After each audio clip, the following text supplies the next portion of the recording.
Bienvenue dans le calendrier de l'après de l'art de briller. Durant 15 jours, je te propose cette série spéciale pour commencer 2026 du bon pied. Tu es une entrepreneure ambitieuse, prête à atteindre tes objectifs cette année sans y laisser ta santé mentale. Ensemble, on va t'amener à devenir plus stratégique, audacieuse et affirmée dans ta posture. Je m'appelle Lucie Lortola, je suis coach business pour les femmes sans compromis, celles qui veulent arrêter de jouer petit, assumer pleinement leur puissance et vendre avec un message qui résonne profondément en elles. Le calendrier de l'après, c'est 15 épisodes pour t'aider à prendre de l'avance, pendant que tout le monde est encore en train de digérer ses chocolats de Noël. Si tu veux commencer ton année avec intention, ambition et impact, tu es exactement au bon endroit. On est aujourd'hui le 13 janvier. Je pense que tes chocolats de Noël sont digérés, ou du moins ceux des autres, puisque c'est d'eux dont on parle dans cette introduction. Aujourd'hui, je te propose un épisode sur ce truc qui te fait louper des ventes et dont tu n'as même pas conscience. Je vais te révéler un secret sur pourquoi tu ne vends pas. Je pense que tu as peu ou pas entendu parler de ce sujet. Voilà, aujourd'hui tu as peut-être l'impression de bien communiquer, d'avoir une bonne offre, une offre claire avec une belle promesse, d'aider sincèrement tes clientes quand tu en trouves, et pourtant tu ne fais pas assez de ventes ou il y a quelque chose qui bloque parfois tes ventes.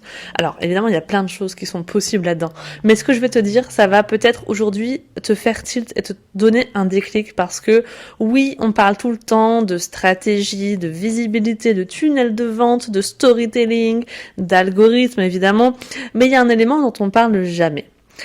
Voilà ce que je dois te dire aujourd'hui. Avant ça, je tiens quand même à te rappeler, peut-être pour quasiment une des dernières fois dans ce calendrier de l'après, que durant les 15 jours de ce calendrier de l'après, je vous propose une offre VIP réservée seulement aux auditrices du podcast qui ne sera annoncée nulle part ailleurs et il n'y a que 3 places. Ces 3 places, c'est quoi ? C'est l'opportunité de rejoindre mon programme signature Magnetic Business, un accompagnement de 3 mois pour les femmes ambitieuses qui veulent plus de chiffre d'affaires, assumer pleinement qui elles sont et assumer aussi leur différenciation sur les réseaux notamment pour trouver des clients qui leur correspondent vraiment, pour dépasser leur plafond de chiffre d'affaires.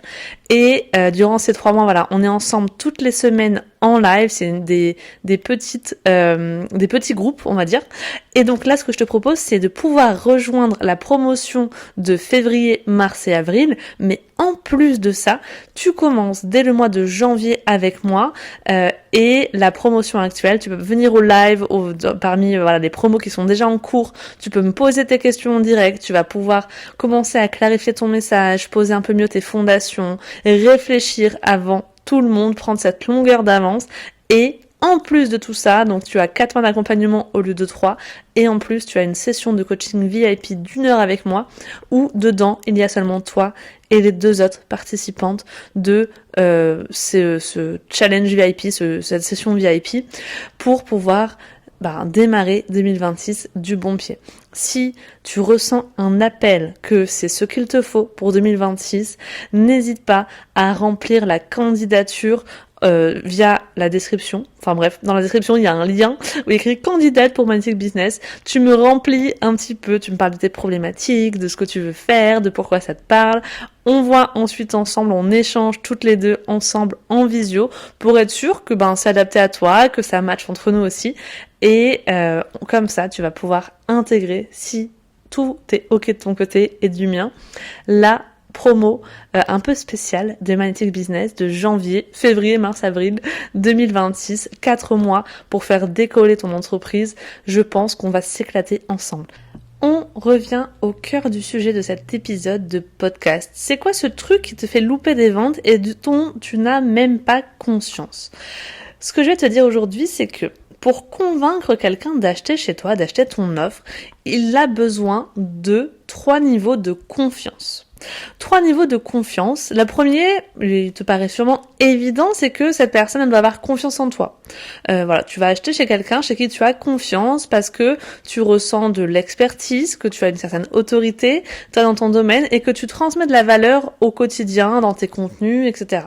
Donc ça va donner confiance en toi. Voilà. Déjà, je vais vers cette personne parce que j'ai confiance en elle. Elle m'a l'air d'être une experte dans ce qu'elle fait. Deuxième niveau de confiance, c'est la confiance en ton offre.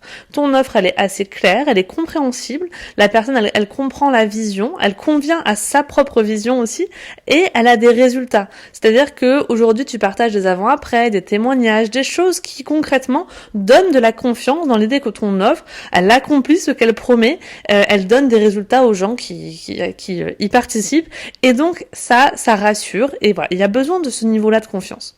Mais et c'est là le cœur du sujet aujourd'hui, il y a le troisième niveau de confiance. La personne, pour pouvoir acheter chez toi et être convaincue, elle a besoin d'avoir confiance en elle-même. Elle a besoin de se dire « je me sens capable d'agir, je me sens capable d'avoir des résultats ». Et s'il n'y a pas ce niveau-là, s'il n'y a pas cette confiance-là, rien ne se passe et tu te fais friendzoner. Voilà, l'idée vraiment c'est de se dire en fait, les gens, sûrement, ça, c'est pas un truc qui est évident dans ton quotidien, tu y penses pas tous les jours, mais pourtant c'est ultra puissant. La personne, ton prospect, il a besoin d'avoir confiance en lui ou en elle. Clairement, les questions qui se posent. Est-ce que je suis capable d'avoir des résultats moi aussi ? Est-ce que ça pourrait marcher pour moi ? Est-ce que je vais réussir à passer à l'action, à y consacrer du temps ? Est-ce que j'ai le niveau aujourd'hui ? Est-ce que c'est adapté à mon niveau, à ma vision des choses aussi, mais à là où j'en suis aujourd'hui dans mon business ou dans ma vie, selon ce que tu fais ? Et en fait, beaucoup de personnes vont bloquer ici sans le savoir parce que ce qu'elles promettent notamment dans la promesse de leur offre, il y a un gap qui est trop grand entre la situation actuelle des gens, ce qu'ils vivent aujourd'hui et là où toi tu décides de les mener avec ton offre. Je te donne un exemple. Si ta cliente potentielle, elle gagne difficilement 1 000 € de chiffre d'affaires par mois, imaginons que c'est une entrepreneur, qu'elle galère à vendre et qu'elle doute déjà beaucoup d'elle-même. Si moi, par exemple, dans ma business, je lui promets de faire 5 000 € par mois en 3 mois, de prendre pleinement confiance en ce qu'elle est à 100%, tu vois, ce genre de vocabulaire-là, eh ben, ça peut la faire paniquer. Elle peut se dire, en fait, moi, entre 1 000 € par mois et 5 000 d'ici 3 mois, mais en fait, le pont est la marche est beaucoup trop haute. Et du coup, c'est difficile pour moi de m'imaginer atteindre ce résultat-là. Donc même si l'offre elle peut marcher pour d'autres personnes, moi je m'en sens pas capable. Donc même si toi tu es compétent, tu as de l'autorité, tu es capable d'amener des gens à ce niveau-là, même si ton offre elle est bonne, elle est claire et que les gens ils l'ont compris, même si d'autres personnes sont parvenues à ces résultats, dans la tête de ta prospect, ça se dit ce n'est pas possible pour moi. C'est trop loin de moi. Je ne suis pas cette personne-là. Je ne m'en sens pas capable. Et donc, elle ne va pas acheter. Pas parce qu'elle te croit pas, parce que elle pense que ce que tu dis c'est faux ou j'en sais rien, mais vraiment parce que elle-même, elle ne se sent pas assez en confiance dans l'idée qu'elle est capable d'avoir des résultats. Elle ne se sent pas assez capable. Et donc, toi, tu vas parfois te dire, si je vends pas, c'est peut-être parce que mon offre elle est trop chère, je dois améliorer mon copywriting, je dois prouver encore plus mes résultats. Alors qu'en fait, le frein, il n'est pas verbalisé, mais il est souvent ailleurs. En fait, tu as besoin de travailler et de rassurer les gens sur le fait que, sur leur sécurité intérieure, sur leur confiance en eux. Et voilà, je sais, t'es pas psychologue, mais pourtant, il y a de la psychologie dans la vente, et donc ça passe aussi par là. Alors, qu'est-ce que tu dois faire concrètement pour éviter ce piège-là, ce piège où les gens, en fait, ils se sentent pas capables, et ils ont pas assez confiance en eux pour agir et intégrer ton accompagnement, ton programme, ton service. Première étape, c'est déjà d'avoir un résultat qui lui paraît possible. Donc encore une fois, si tu vises une clientèle qui est un entrepreneur débutant, qui génère du chiffre d'affaires mais pas tous les mois, il fait pas 3 000 € par mois par exemple, tu peux pas lui dire que ton programme il va lui permettre d'avoir 5 000 € tous les mois. Par exemple, voilà, toutes ces données un peu de tu vas prendre pleinement confiance en toi, en ton potentiel, tu sauras exactement ta direction et tu n'en bougeras pas, enfin des choses en fait qui sont très tranchées, en fait ça peut faire peur dans certains contextes. Donc il faut un petit peu nuancer tout ça et que le résultat attendu ne soit pas trop élevé, qu'il lui paraisse possible. Deuxièmement, il faut donner confiance à cette personne dans l'idée qu'elle peut y arriver. Alors ça se fait de plein de façons. Ça se fait en appel de vente et ça se fait aussi dans la communication. Donc moi je le fais souvent en appel de vente. En fait, en général, au bout d'un moment dans l'appel de vente, c'est vrai que ça peut m'arriver de dire aux gens, voilà, moi en tout cas, de mon côté, je pense que tu as vraiment le profil idéal pour cet accompagnement, pour telle et telle raison, et je pense que si tu rejoins l'accompagnement, ça pourra, voilà, tu vas avoir de super résultats parce que je sens vraiment que c'est le bon moment pour toi. Si je le sens, évidemment, des fois si je le sens pas, je le dis très honnêtement que c'est peut-être pas le programme adapté, mais en général, ça je le ressens d'avant. Voilà, si c'est pas le magnetic business ne convient pas, en général, je le vois dès les premiers échanges. Donc c'est pas vraiment voilà l'idée. Mais en tout cas, pour éviter qu'il y ait des doutes sur la capacité à réussir, c'est vrai que moi j'ai cette tendance à beaucoup rassurer dans l'appel et dire je te sens capable de. Et du coup, si toi tu projettes de la confiance en eux, c'est vrai que c'est rassurant. Troisièmement, en fait, tu dois parler des gens qui lui ressemblent de façon générale. Il faut l'intégrer aux femmes qui ont rejoint ton programme ou aux personnes qui ont rejoint ton programme avant elles. Je vais te donner un exemple. Récemment, j'ai une personne que j'ai eue en appel qui avait vraiment un profil ultra pertinent pour Magnetic Business. Elle avait une belle communauté sur Instagram. Elle était à un moment où elle avait envie de faire une transition dans son business. Elle avait envie de voir plus grand. Et c'était franchement le profil idéal. Mais elle, quand je lui ai annoncé un petit peu avec mon vocabulaire la promesse de l'offre, le fait que ça s'adressait à des femmes ambitieuses, qui voulaient tout dégommer, etc., elle s'est pas retrouvée là-dedans. Et en fait, ce qu'elle m'a dit, c'est j'ai de l'ambition, mais en fait, je pense que je l'assume pas encore aujourd'hui assez pour me dire que ça, c'est fait pour moi et que ça me ressemble. Donc, par rapport à ça, je me suis dit, purée, peut-être qu'en fait, avec mon vocabulaire un petit peu dynamiste, punchy, un peu féministe, etc., je ferme des portes à des personnes qui sont introverties, qui se sentent pas à 100% confiantes en elles et qui ont un petit peu peur de passer à l'action, d'assumer pleinement leurs ambitions ou leurs objectifs un peu plus audacieux. Et bien du coup, j'ai créé un post pour répondre un petit peu à cette personne-là et pour pouvoir inclure toutes ces personnes qui peut-être ont envie d'intégrer mon programme mais ne pense pas ressembler aux gens que j'accompagne. En fait, les gens ne savent pas vraiment qui j'accompagne. Mais c'est que le vocabulaire autour de Magnetic Business, il est très fort, il est très punchy, etc. Donc c'est vrai qu'on peut avoir l'impression que ce sont des gens qui veulent tout dégommer, qui ont un super, je sais pas, qui sont très dynamiques, un peu extraverties ou j'en sais rien, alors que pas du tout. En fait, c'est souvent des femmes très introverties, très douces, qui font leur petit chemin dans l'ombre, j'ai envie de dire, qui assument leur message, mais sans non plus être trop cash dans leur ton. Et en fait, je me suis dit, c'est dommage qu'elle ait pensé ça de mon programme quand je l'ai présenté, parce que les gens que j'accompagne lui ressemblent en fait, mais elle n'en avait pas conscience. Donc voilà, en gros, trouver une communication, et donc mon idée c'était de faire plus de posts qui ressemblent, qui puissent parler à des gens comme elle. Voilà, donc en gros, ça c'est une des idées.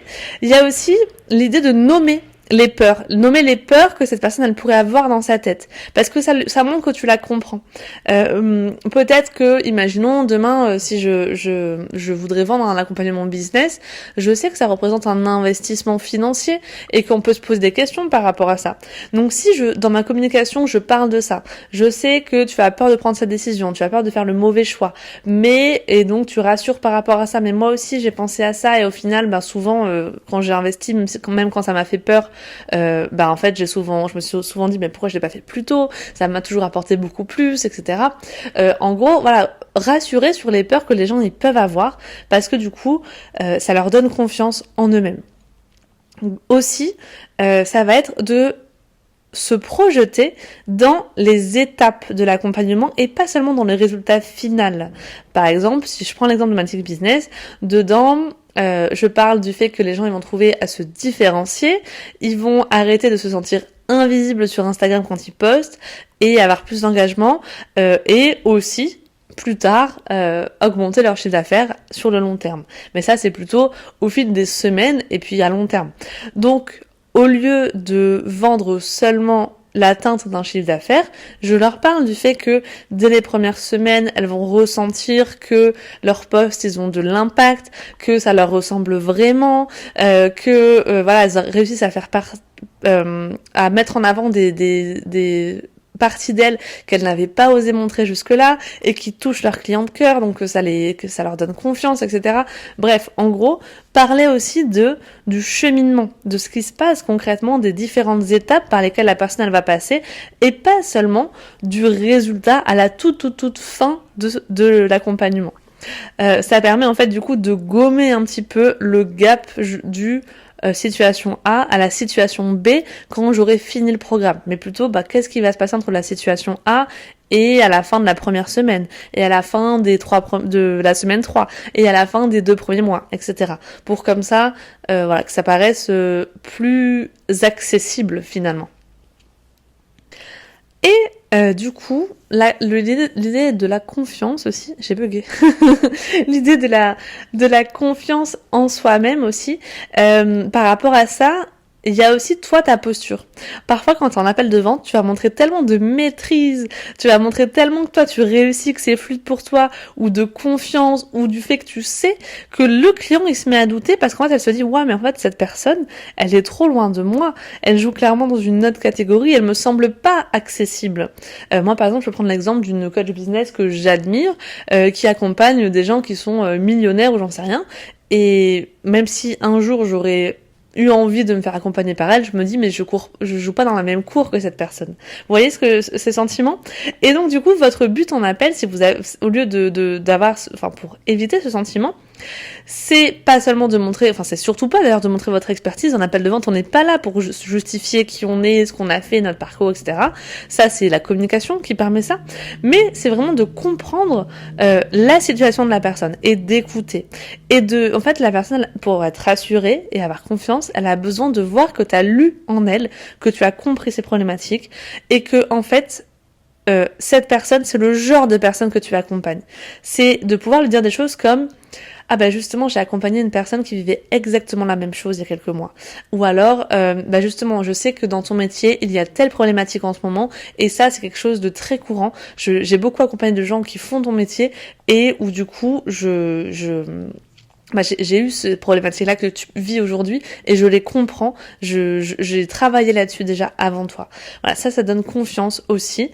Et l'idée en fait que tu as déjà eu des résultats avec des personnes qui ressemblaient à cette personne, ça aide à ce qu'elle ait confiance en elle et dans son idée d'atteindre les résultats. En gros, ce qui est un peu difficile dans ce processus-là, c'est qu'en fait, tu dois à la fois montrer que tu sais où tu vas avec elle, où tu veux la mener, mais aussi que tu comprends exactement d'où elle part cette personne. Voilà, c'est quoi son point de départ, tu le comprends et tu l'intègres et t'es ok avec ça et que malgré ce point de départ là, tu peux la mener là où elle veut aller et là où ton programme conduit les gens de façon générale. Donc voilà, je voulais te partager ça aujourd'hui parce que je trouve que c'est une idée ultra intéressante dont on parle très peu et c'est vrai que des fois on se dit mais comment je vais communiquer pour inspirer confiance à mes clients, montrer que j'ai de l'expertise dans ce que je fais, montrer ma valeur, montrer mes résultats, de la preuve sociale, mais en fait on pense peu à se dire comment je vais communiquer pour aider ma cliente à se faire confiance à elle-même. Et ça, c'est pourtant quelque chose d'important dans ta communication. C'est pas toujours un problème de valeur, de prix, de visibilité, de conversion, j'en sais rien. C'est parfois un problème de confiance en soi-même. Et tu le sais, tu le vois autour de toi tous les jours, tu le constates certainement tous les jours. Il y a beaucoup de personnes sur cette terre qui manquent de confiance en eux. Et ce manque de confiance, il est très présent dans le moment de prendre une décision qui est un peu inconfortable, qui fait sortir de la zone de confort. Et quand c'est un investissement sur soi, c'est vrai que des fois c'est compliqué, que ça soit dans de l'accompagnement, dans plein de choses. Mais ça demande de se faire confiance et c'est pas évident. Voilà ce que je pouvais te dire aujourd'hui sur du coup l'idée de la confiance en soi, du niveau de confiance qui permet de convaincre un acheteur. J'espère que cet épisode t'aura plu et je te retrouve demain pour un prochain épisode du podcast L'Art de Briller spécial calendrier de l'après.